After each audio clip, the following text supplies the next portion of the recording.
Welcome back to another video, guys, and in today's video I'm going to be talking about the top 3 mistakes that I've been seeing you guys make with your low content books. Now, if you haven't been here before, my name is Rory and I run this channel called Mr. Rosa. And can I just ask you guys to hit that like and subscribe button, as it is greatly appreciated and doesn't take you half a second to do. Now, this is just going to be quite a short video, and I just wanted to almost show you guys and just help you guys out quickly with some mistakes that I've been seeing you guys make with your books, because I know a lot of you have been sending in your books and been asking for tips on how to improve it and stuff like that. Now, just to kick it off, the first one is spelling mistakes. Now, spelling mistakes is a huge one that I've been seeing you guys make, and is probably one of the top reasons why your book isn't selling. Because really, who would want a book with a front cover which has a spelling mistake on it? It's unappealing. Nobody would want that.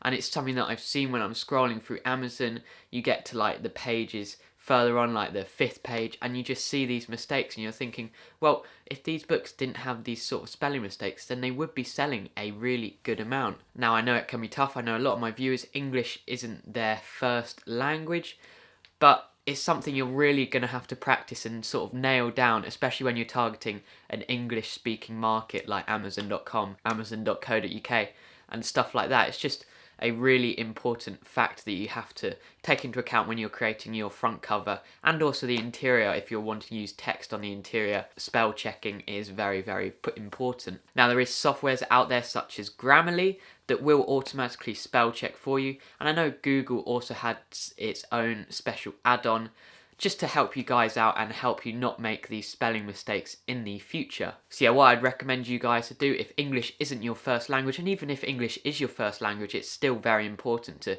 spell check. I mean, I've made mistakes with spelling in the past with my front cover, with my interior. It's quite an easy thing to do. It's just something you overlook, and yeah, just spell checking is very important with these low content and no content books. So yeah, what I'd recommend you guys to do is get plugins such as Grammarly, or like I said, Google has its own one, and just remember to spell check your work before you upload it onto Amazon to further ensure that you have a better chance of making sales with your book. Now, the second one is alignment. Now, some of you guys may overlook this. I've overlooked this in the past, but I know a lot of you guys, like I said, you've been sending in your front covers and interiors for me to have a look at. And one very common mistake that I'm seeing is your alignment. Now, if you don't know what I mean by alignment, well, what I mean is the shapes and the text isn't aligned properly to the front cover.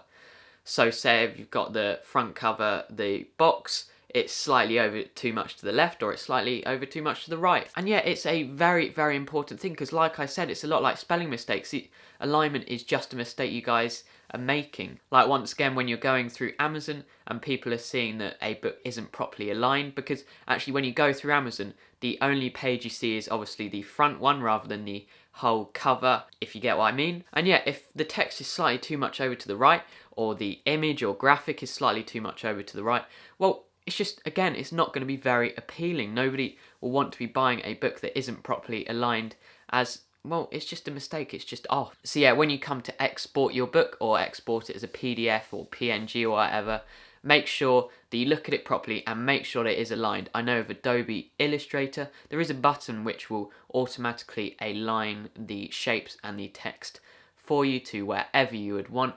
But yeah, for some softwares, I don't know if Canva does it. I'm not sure if Canva does it. But yeah, that could be something you guys can tell me in the comments below. Does Canva align text or shapes to the middle?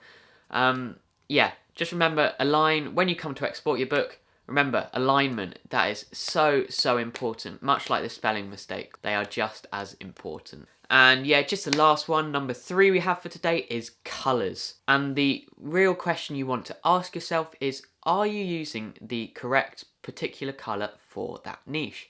And what I mean by that, well, let's say you're creating a word search front cover for, I don't know, words that are to do with the sea and the ocean.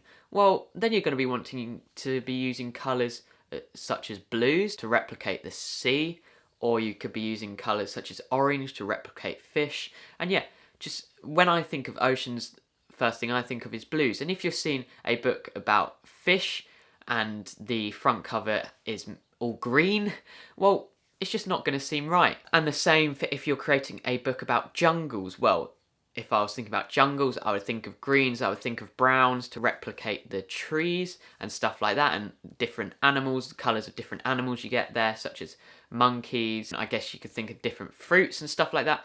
But yeah, just looking at the different colours you would get in that particular niche, and just using those colours on your front cover.